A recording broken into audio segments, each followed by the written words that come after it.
আমি যতটুকু বুঝছি বাংলাদেশ ক্রিকেট বোর্ডের টাকা আছে, সক্ষমতা আছে, অনেক কিছুই আছে, তবে যেটা নাই এটা হচ্ছে লজ্জাটা নেই।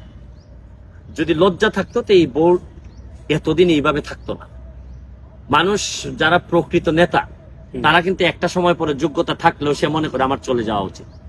এত কথা শুনেও যখন থেকে যায় তখন ধরে নিতে হবে আসলে এখানে তাদের বোর্ডের দেশের ক্রিকেটের প্রতি প্রেমের চেয়ে এইটাকে যে একটা সিন্ডিকেট বানানো হয়েছে, এই সিন্ডিকেটের প্রেমটা খুব স্ট্রং। মানে ফুটবল ক্রিকেট দুই জায়গায় সিন্ডিকেট, মানুষ তো প্রায় সেমই কথা বুঝছেন। ফুটবলটা তো ধ্বংস হয়ে গেছে, সিন্ডিকেট দুইটাই। ফুটবল ধ্বংস হয়ে গেছে আর ক্রিকেটটা হচ্ছে গিয়ে জাস্ট আমরা ওয়েট করতেছি কখন মানে কিছু সংখ্যক পরিচিত মুখগুলো দ্বারাই বছরের পর বছর এই কাজগুলো এটা মেনে নিতে হচ্ছে। আমাদের ঊর্ধ্বতন কর্মকর্তারা কিভাবে মেনে নিচ্ছেন আমি জানি না। আমি এই জায়গায় হইলে অবশ্যই এই জায়গা ছেড়ে দিয়ে আমি অ্যাডভাইজারির ভূমিকায় থাকতাম, কিন্তু আমি সবসময় আমার এই জায়গায় থাকতে হবে এটা আমি কোনো কারণ দেখি না, আনলেস আমার এখানে কোনো অন্যরকম সুবিধার বিষয় আছে। আসলে জাতীয় দলটার প্রতি মানুষের যে আগ্রহ সেই তুলনায় কিন্তু আমাদের যুব দল ভালো করেছে, আমাদের মেয়েরা বিদেশ থেকে এশিয়া কাপ জিতে এসেছে, ক্রিকেটের কথা বলছি, কিন্তু ন্যাশনাল টিমটা কোনোবারই কোনো কিছু দিতে পারছে না। শুনেন, আপনি দেখবেন আমাদের বাংলাদেশি প্লেয়ারদের একটা বিষয় আছে, বয়স যখন কম থাকে তারা অনেক ভালো করে, একটা মেইন লেভেলে আসলে মেইন স্ট্রিমে আসলেই কেমন জানি দুর্বল হয়ে পড়ে।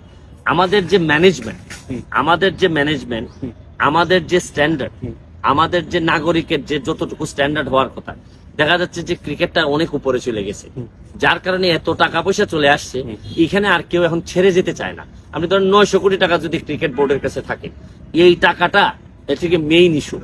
এখানে এই সব জিনিস ছেড়ে যাওয়ার মতো নাগরিক নেতা বাংলাদেশে খুব কমই আছে।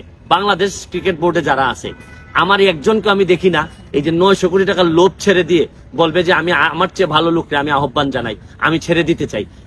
আমি ধরতে চাই এরকম অনেক লোক আছে, কিন্তু আমি ছেড়ে দিতে চাই, আমি আর এই বদনাম নিব না, আমি আর এই সমস্যা নিব না, এই কথা বলে ছেড়ে দিতে চাই, এইরকম নেতা বাংলাদেশ ক্রিকেট বোর্ডে নাই।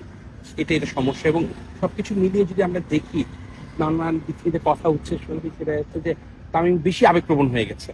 একটা সিরিজের মাঝখানে একজন তামিম ইকবাল কি করে একটা দলকে বিপদে ফেলে, তার জায়গা থেকে তার যুক্তিযুক্ততা কতটুকু, আফগানিস্তান একটা ম্যাচ খেলে বেড়ে গেল, মানে সাকিব তার উপর ব্লেম দিচ্ছে বারবার। এই জিনিস সাকিব যে কারণে ব্লেম দিচ্ছে এগুলো এদের ইন্টারনাল বিষয়।